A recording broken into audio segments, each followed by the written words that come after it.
I'm really interested in how your school currently measures progress in reading and what do you do with that information? So whether it's Catherine or Chelsea or Kenny, does one of you want to just kickstart that conversation?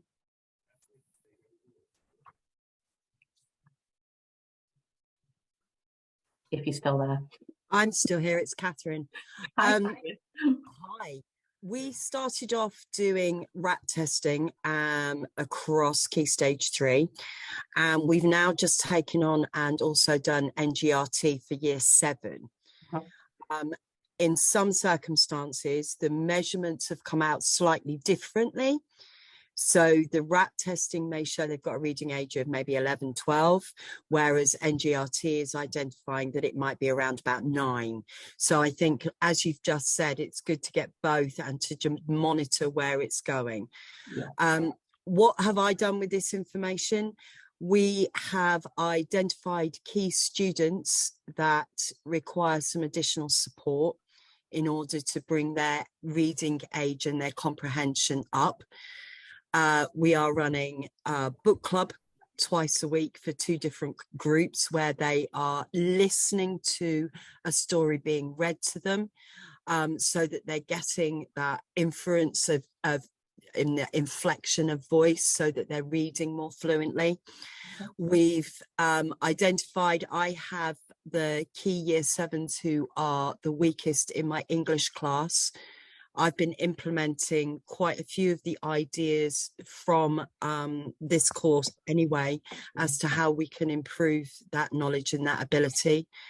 We've also started them on Sparks Reader. So we've done that assessment on which text they should be reading, trying to develop that confidence in reading initially, but this is very early doors. Yeah. I mean, that's my contribution. Yeah, that sounds like you've got cracking with quite a few different approaches there as part of your strategy. I think the first point that you made about using the word reading test, the RAT test, and then using NGRT, I have the same issue. So we use in our schools Lexonic as one of the interventions, and obviously you have assessment within the programme, and one of those assessments is to do with the RAT. You get a reading age for that one specific area of reading, don't you? And that very often looks different. I've had schools where they've done the STAR reader and accelerated reader and then done NGRT, and they've said it looks nothing like each other. And this is why we really need a really nuanced approach to it. So NGRT works well as a screener, I feel. I think it can throw up weaknesses in either word reading or comprehension. It can flag up whether there might be some students with dyslexic tendencies, obviously to follow up afterwards, which is really useful. But then it's about literally trawling through students and looking at their profiles and making a decision based upon what you can see over time and your professional expertise. And I don't think that's what a lot of schools want to hear. But I have tried this so many times, and it's really hard to just have cut-off points with reading ages and standard age scores, because if you have really kind of black and white boundaries, you end up missing students. So it's a huge process, isn't it?